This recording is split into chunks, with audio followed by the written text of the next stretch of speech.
ولا سدمي رسول الله صلى الله عليه وسلم نبوه والدكتور هبوه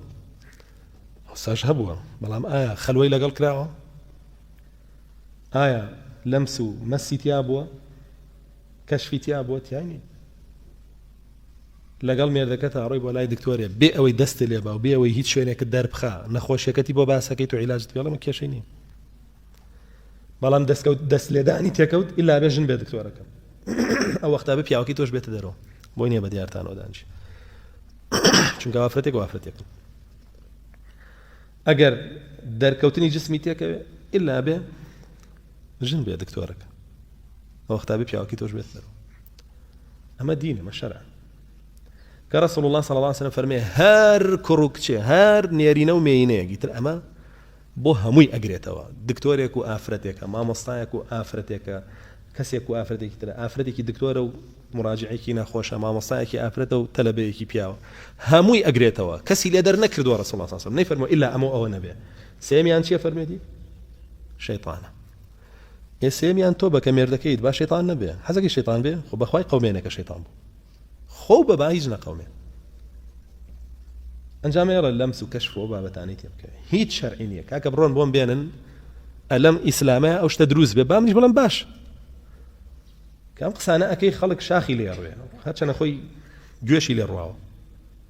داني شق صالح هاربه شتبه بو هاربي بو شتبي اما باسي مسلمانك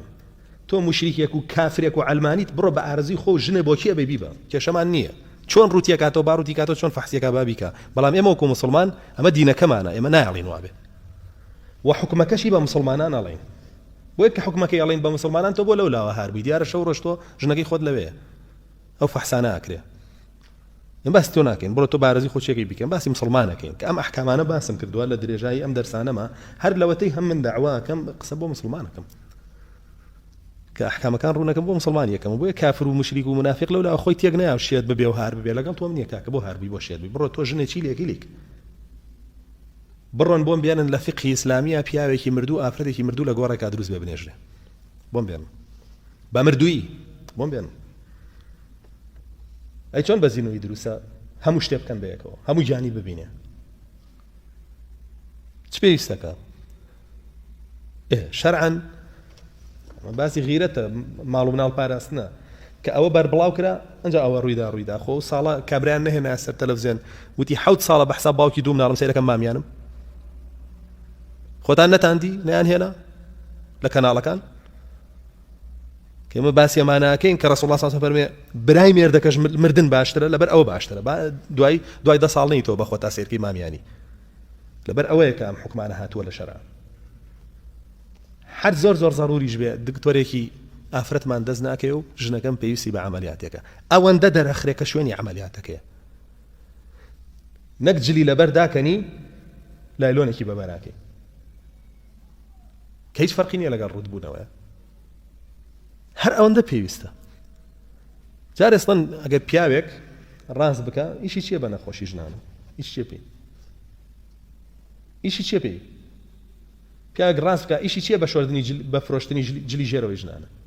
ئیش چییە بۆ ئەگەر بێت و ڕاست نەکە ئیشی پێیەتی بەڵام ئەگەر ڕاستکە ئیشی چییە بۆوانە وەکی کە سابتیەوە ئافرەتێکیش ڕاست بکە بۆچێوە لایەوانە ئاکڕێ بۆچێ بۆ لایەوانە باکسیشەوە دکتۆرێکی ئافرەت ئەگەر ڕاست بکە ئەو هەموو ژنە هەیە پێویستی پێیەتی بۆچی ناچێت لە بابەتە ژنانەکان اختصاص وەرگرێ و خۆی تایبەت کا بۆوان خۆتان ناڵێن با ئافرەت بێتە دەرەوە بخوێنێ و ناز باشە با بخوێنێ و با اختصاصەکەی پیاوانە بێ و لەگەڵ پیاو تەعامل کە باشتر ها ئەبێەوە نەخێر با بخوێنێ مەش کێشەمان نییە اختصاصەکەی ژنانە بێ و لەگەڵ ژنە تەعامل کە